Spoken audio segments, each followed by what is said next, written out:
Vivendo na perspectiva de Deus. Você vive? A sua vida é uma vida pela ótica de Deus. Na Epístola de Paulo aos Filipenses, no capítulo 1, do 12 ao 18, diz assim a palavra do Senhor. Quero ainda, irmãos, cientificar-vos de que as coisas que me aconteceram têm antes contribuído para o progresso do Evangelho, de maneira que as minhas cadeias em Cristo se tornaram conhecidas de toda a guarda pretoriana e de todos os demais. E a maioria dos irmãos, estimulados no Senhor por minhas algemas, ousam falar com mais desassombro a palavra de Deus. Alguns efetivamente proclamam a Cristo por inveja e porfia, outros, porém, o fazem de boa vontade. Estes por amor, sabendo que estou incumbido da defesa do Evangelho. Aqueles, contudo, pregam a Cristo por discórdia, insinceramente, julgando suscitar tribulação às minhas cadeias. Todavia, que importa?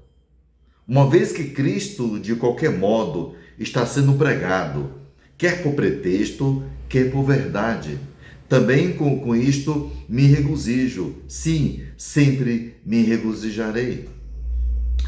Que Deus aplique a sua palavra em nossos corações, desse texto inspirado por Deus através do apóstolo Paulo. Vamos orar.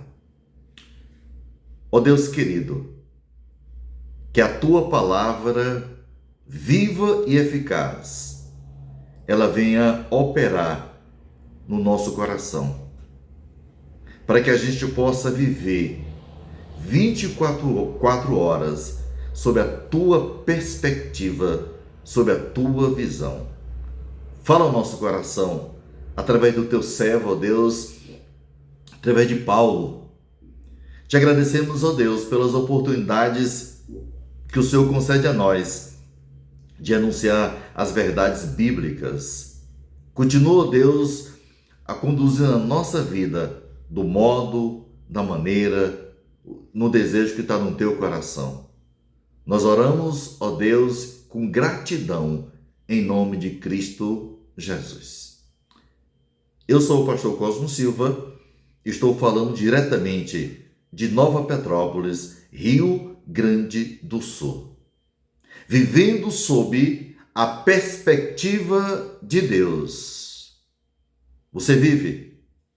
Os seus projetos e planos são na perspectiva de Deus? No texto de 12 ao 18 do capítulo 1, Paulo procurou encorajar os filipenses, sabendo que a igreja ficaria abalada ao saber que ele tinha sido preso, encarcerado. O teor da mensagem de Paulo aos filipenses é um teor de consolo, é um teor de conforto. Ele queria trazer para suas ovelhas do seu pastoreio, esse consolo, mesmo ele sendo preso, mas ele queria trazer consolo para a igreja. Diz a Bíblia que nesse texto, outras pessoas acharam que o encarceramento de Paulo era uma desvantagem para o Evangelho. Muitos dentro da igreja de Filipos olharam para a prisão de Paulo como uma perda, né? Uma perda, podemos chamar melhor assim dizendo, do ministério.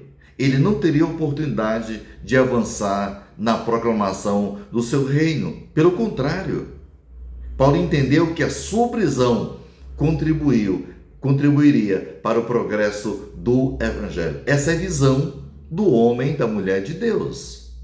Em cada situação que ele se encontra, Deus quer usar a sua vida para proclamar as boas novas de Cristo Jesus. Ele sabia disso. Paulo sabia que estava descansando sobre o poder de Deus. O apóstolo Paulo, ele não olhava para Cristo através das circunstâncias. Esse é o segredo de Paulo. Nós sofremos porque a gente olha para Cristo através das circunstâncias. Não. Ele encarava as circunstâncias através de Cristo. Esse é o diferencial de Paulo para conosco. A gente precisa ver a vida pela ótica de Deus. Paulo estava preso, mas no seu coração ele não era preso de César Nero. Ele não era um encarcerado do imperador romano. Paulo dizia o quê? Eu sou prisioneiro de Cristo. É de Cristo que eu sou prisioneiro. É dele que eu sirvo. É a ele que eu sirvo. Eu estou aqui por causa dele e para ele. Em toda situação que você se encontra, numa situação difícil ou não, sendo pastor de uma igreja ou missionário, trabalhando em qualquer parte do planeta, lembre-se, Deus, ele quer usar a sua vida como instrumento nas mãos dele. Sinta no seu coração de que você é um cooperador. Você não é um cooperador do governo. Você não é um cooperador de um grupo eclesiástico. Não. Você e eu somos cooperadores de uma obra grandiosíssima, que é a obra do Evangelho. É a obra mais nobre do planeta, é servir a Deus no ministério. A nível de introdução, eu quero destacar duas verdades importantes com base nesse texto de Filipenses 1, do 12 ao 18.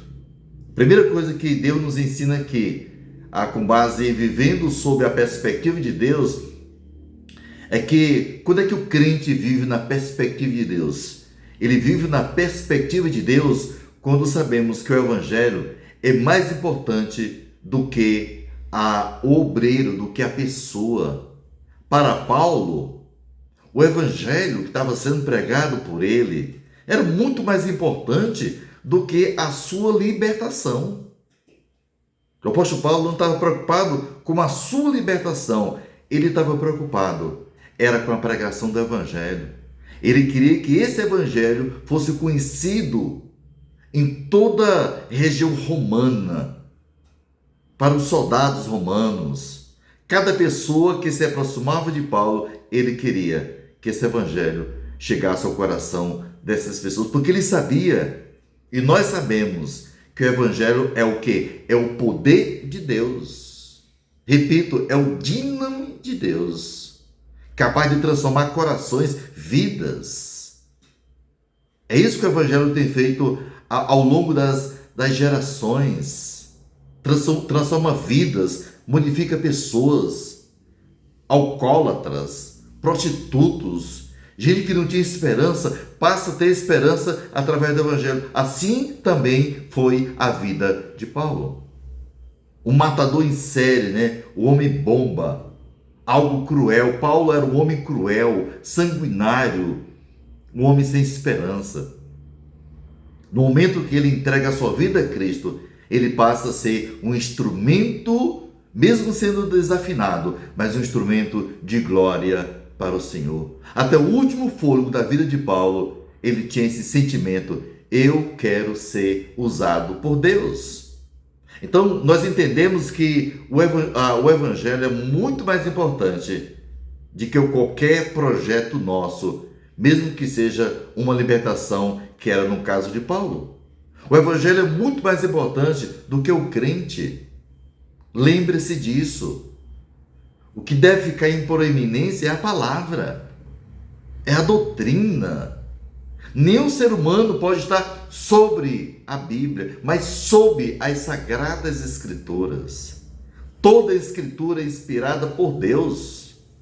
É útil para o ensino, para a correção, para a educação na justiça, a fim de que o homem seja perfeito, maduro, perfeito e habilitado para toda boa obra. É mediante a palavra. Paulo foca sua atenção não em si, mas na proclamação do Evangelho. Paulo não está olhando para o seu umbigo, ele está olhando para Cristo, para o Evangelho. Não importa se o missionário vive ou morre, contanto que Cristo seja engrandecido na sua vida ou na sua morte, diz o apóstolo Paulo em Filipenses 1:20.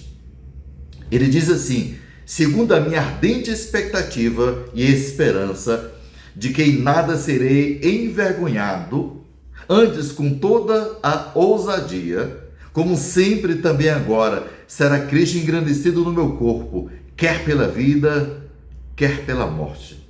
Essa deve ser a perspectiva do homem e da mulher de Deus. Que o evangelho cresça, que Cristo seja exaltado, quer comais, quer bebais, ou façais outra coisa qualquer. Fazer tudo para a glória do Senhor. Essa era a perspectiva de Paulo. É a sua, é a minha, é a nossa. Será que essa é a perspectiva da igreja do século XXI? Nós não estamos preocupados com coisas, com posição, se temos uma boa teologia, se conhecemos mais teologia, se a placa da nossa igreja está em ascensão, em evidência. A gente não tem essa mentalidade de Paulo. O viver para mim é Cristo e o morrer é lucro. Estamos preocupados? Qual o nosso salário? Quanto é que eu vou ganhar por mês? Se eu li muitos livros, se eu sei mais teologia do que o meu colega, se eu tenho um doutorado, nada contra isso. Mas cuidado, que estamos muito mais preocupados com o nosso eu do que com a glória de Cristo. Paulo estava preocupado, ele estava focado, centrado na pessoa de Cristo. E ponto final, queridos. Fomos resgatados, comprados com esse objetivo. A glória de Deus. Quer comais, quer bebais, ou façais outra coisa qualquer. Fazei tudo para a glória de Deus. A segunda coisa importante, a nível de introdução, é que vivemos na perspectiva de Deus quando o Evangelho é o maior presente de Deus para a humanidade. A sociedade não vê assim, mas nós vemos. O Evangelho é o maior presente de Deus para a humanidade.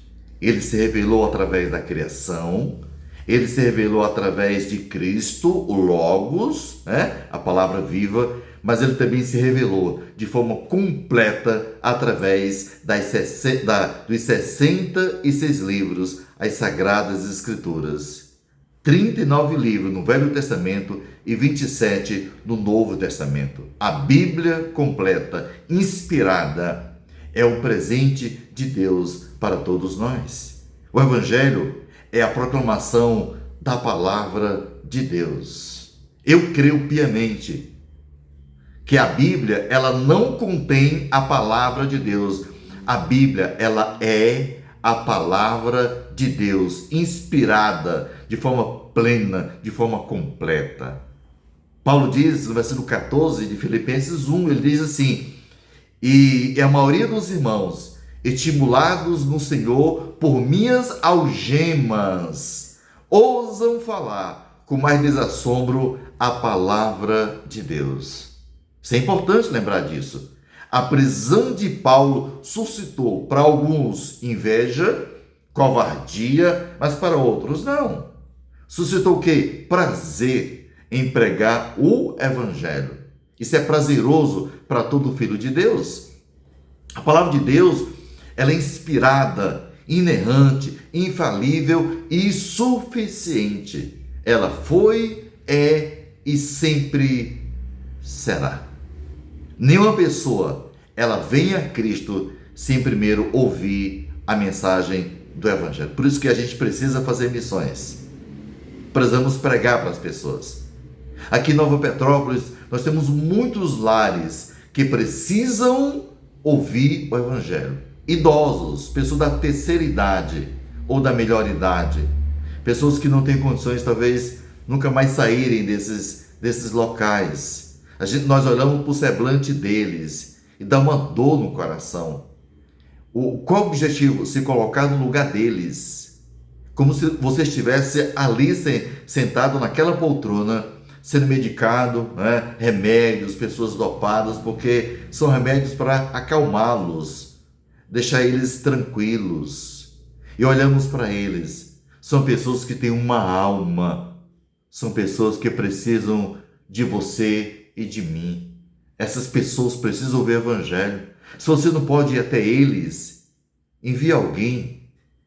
ajude no nosso sustento aqui, para que Deus nos dê condições de pregar o evangelho para essas pessoas.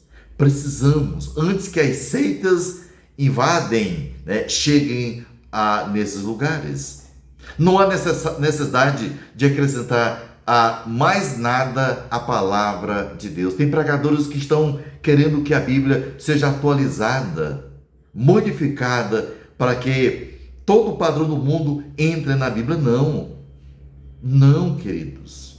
A Bíblia, ela não precisa, ela não necessita de acréscimo. Ela está completa. O mesmo autor que inspirou o Pentateuco, Moisés, é o mesmo autor que inspirou João, o apóstolo, que escreveu o Evangelho, as 3 epístolas e também a Apocalipse. Na ilha de Patmos, é o mesmo autor, que é o Espírito Santo. Ele errou? Ele se enganou na sua inspiração? Claro que não. Claro que não. Absolutamente não. Olhando para o passado com discernimento.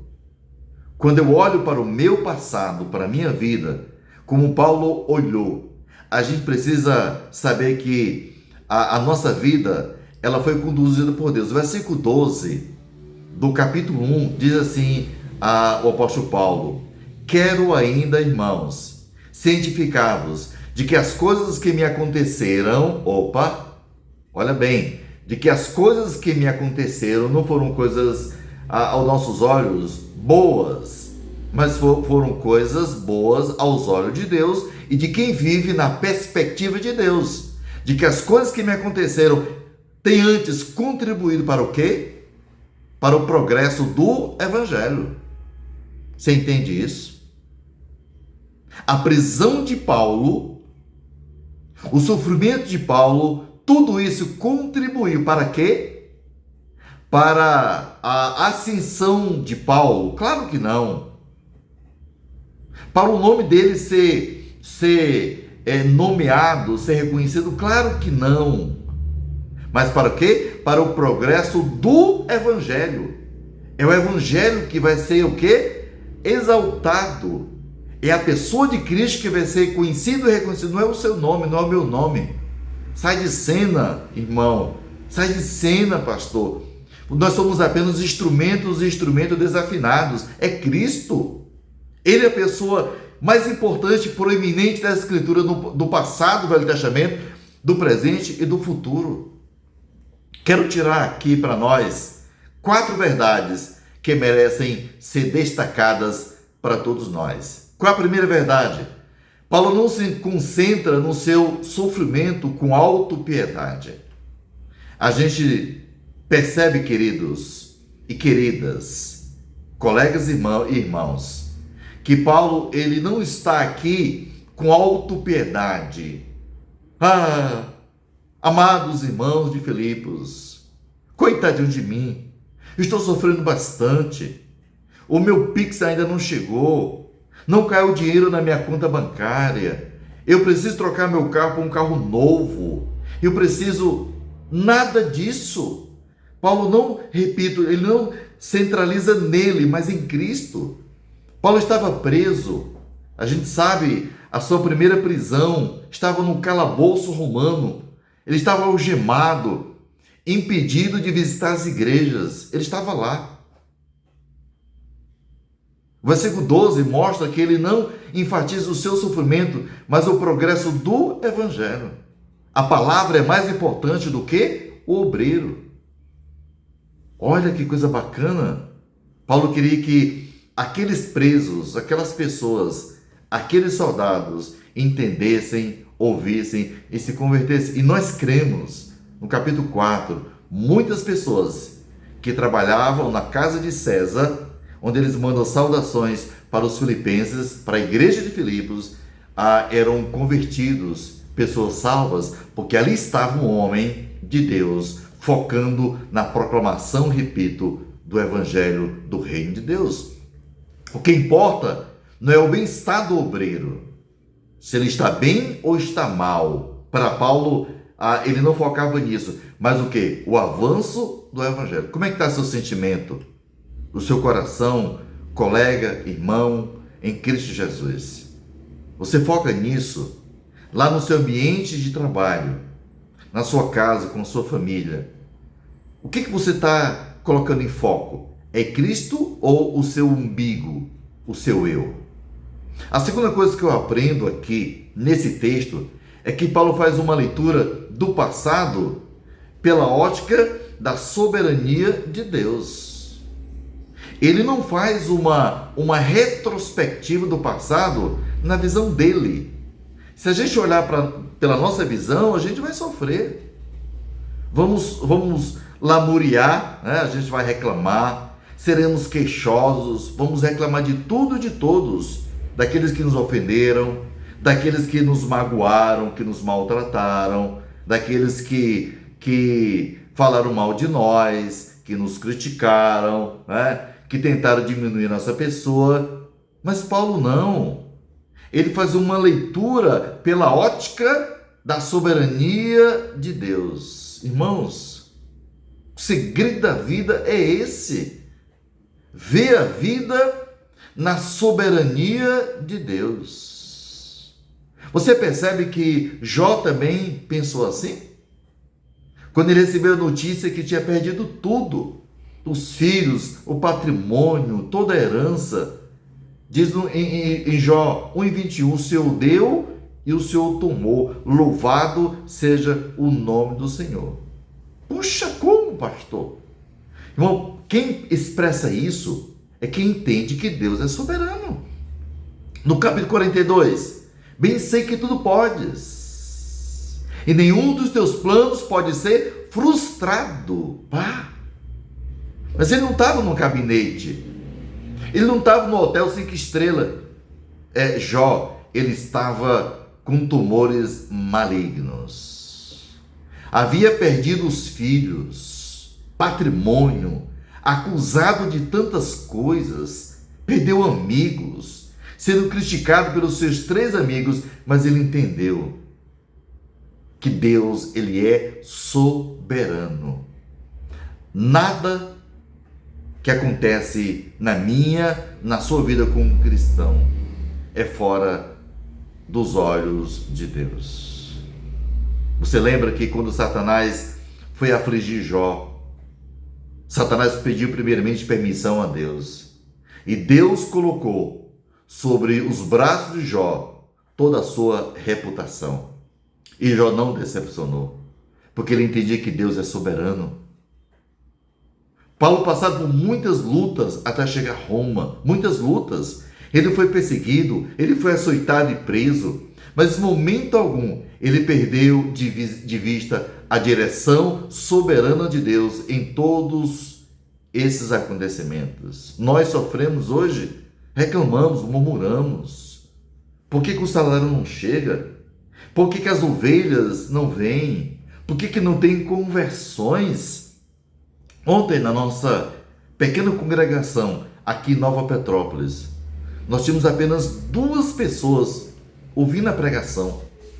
Apenas a minha esposa e a minha cunhada, Eunice Brandão.